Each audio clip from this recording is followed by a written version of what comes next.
Hello everyone, it's Sun from Stories Untold Till Now. I've realized I haven't been living up to my username of telling you stories untold till now, but I've decided to change that. I will tell you about a personal story that happened to me in 2013 when I was about 12 years old. The name of this account is Bunk Beds, and I think I'd also label this as a possible home invasion threat, and you'll soon find out why. It was a very hot day, either a Friday or Saturday. I'm leaning toward more a Saturday, as it was a day that I for sure didn't have school, and it was definitely toward the end of the school year. On that day, my mom was hosting a yard sale with my aunt and my two cousins. During this time, they had to stay with us at our home because hard times hit and they needed a place to stay. When they moved in, my cousin and I shared a room with bunk beds as we wanted to have everyone as comfortable as possible, and my mom's house was small, so I feel like she played a very smart role in making sure that we had bunk beds to make everyone fit. Fast forward a year to the day in question, my aunt and my mom were selling things as she found a new place to stay and they were getting ready to move. So they hosted a yard sale to get rid of things that they no longer needed or wanted. This, of course, included the bunk beds. Things went as fast, and soon it was 3 p.m. My aunt and cousins go to their car, said their goodbyes, and headed to their new home. It was at least 15 minutes after that my mom announced to my sister and I that she will be heading to the store. I'm not sure what she went to get, but she needed to head out to get something nonetheless. We went over the regular spiel of don't open the store to strangers and the like. Before she made it to her car, however, an elderly couple in a tan Ford pickup truck approached and walked up to my mom. They had seen the yard sale signs and saw the bunk bed was for sale. My mom had told them that they can come back and get it in about an hour as she had to make a quick errand. It's important to note that the reason why she didn't sell it to them on the spot was due to the fact that the wooden gate that separated the backyard and the driveway was closed and locked, so you couldn't really see the top portion of the bunk. So you could only see the top portion of the bunk beds leaning on the gate. My mother was also in her car and she didn't get a chance to pull out. So essentially they came up to her and she walked into her car and sat down. They kind of talked to her through the window, and then they had that whole little conversation. The elderly couple, agreed to come back, left without an issue. I only know what was said because my mom had texted me about it before she left, saying, hey, this elderly couple, they want to get the bunk beds when I come back, so if you see them, it's just them waiting for me or whatever, so I wouldn't freak out if there was a car in the driveway later on anyway.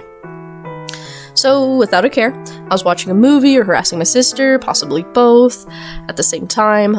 This is where things, though, started to turn south. The elderly couple had parked in the driveway and got out. The husband started to bang on the front door, and at this time I had 3 dogs, and they went ballistic, barking their heads off. Of course, I sensed something was wrong, as there was no need to be banging on the door. I quietly went to my sister, which is important to note that she is hard of hearing, so this time she wouldn't hear what was going on. I walked over to her and told her to be very quiet. In the room, I called my mom, told her what was happening, and at this time, the banging stopped.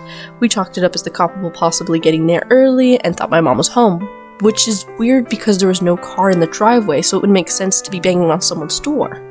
Once everything went quiet, I slowly calmed as I saw through the curtain of the window that they were driving away. Then, about 10 minutes later, again, the elderly couple had come back and started to bang on the door. At this point, I called my mom again. She told me to call the police. She was cutting whatever errand she had to do short and coming home. Maybe a minute after the police call, the couple had left. It was at this point I saw them circling around the block, and I even counted how many times they circled by, so the count was up to 3 at this point. I called the cops, told them I was home alone with my deaf sister and that this old couple was banging on the door. I have no idea why. I never answered the door and I stayed quiet. My sister was reading my lips trying to figure out more context of what was happening. Once I got off the phone with police, I told my sister to lock the door in the bedroom, keep her phone on her, and not to worry about me. Now, at this point, I'm not sure if it was idiotic courage or survival mode. You guys can tell me below. The banging on the door returned this time, and of course my dogs are still barking at the door.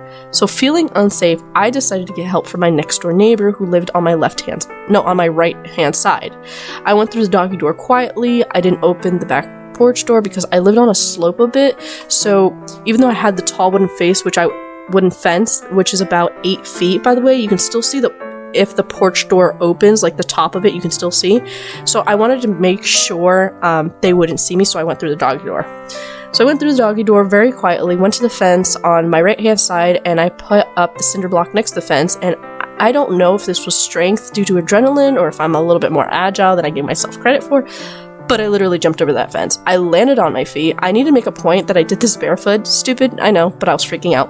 So I landed on the other side, and let me tell you, I was very lucky to have not landed on the sharp tools that were on the floor, because he had an old car he was working on in the backyard, and he had it close to the fence to save room. He also had a boat, so I mean, that was the only thing that I could make out why he would do that, but whatever. So I landed, and once I did, I went straight to his porch door and knocked. I must mention he had a very sweet pit bull that came out busting first. The dog was no doubtedly confused, as the dog knew me and knew I was no threat, so he's probably like, oh, I wonder why my neighbor's banging on my door. So neighbor comes out, and he has a concerned frown look on his face. He asked me what was wrong. He had his buddy over as well, and they were looking at me, worried, confused. I told my neighbor of the elderly couple who kept circling and banging on my door. The cops, of course, still haven't arrived, and I was still scared. My neighbor told his dog to guard me, and his dog sat in front of me, alert for any threat. He walked over to my house and asked them what they were doing, and this is the conversation he later told me, and it went like as followed. I must warn you that this is what he told me, but I'm pretty sure something else was said that he probably deemed it unfit to tell a 12-year-old, because the old man looked a little angry from when I was looking over. So he says he went along the lines of something like, hey, what are you guys doing banging on other people's door? Don't you know no one's there? And then they go, hey, yeah, we're looking to pick up the bunk beds. The lady I spoke to told me she would be back soon, so I wanted to see if she was there. So my neighbor was being very wary, didn't really believe what they said, because they're like, there's something wrong. He says, well, it's weird that you would be banging on someone's door when it's, there's no cars. So he says, here, I'll take your number and I'll let her call you when she comes back, but you really shouldn't be banging on people's door, otherwise people might be getting the wrong message. So my neighbor had walked back to his house with a sticky note that they gave him with their number on it, and they left. As soon as they left, the cop shows up, and of course they're like gone. Like, they didn't circle the neighborhood again, they're just gone. So my neighbor's buddy was able to describe the truck in great detail. The only thing I can remember about it then and even now is the fact that it was a tan Ford pickup truck. Once my mom returned home, she thanked my neighbor for keeping an eye on me. I of course couldn't get inside because I did hop the fence and I didn't have the house keys, and the cop did stay until my mom get home and talk to her about the whole situation to see if there's anything she wanted to do. But at this point, we didn't know who they were. They never came back. As for the sticky note, she definitely threw that away, and we literally have not seen them since.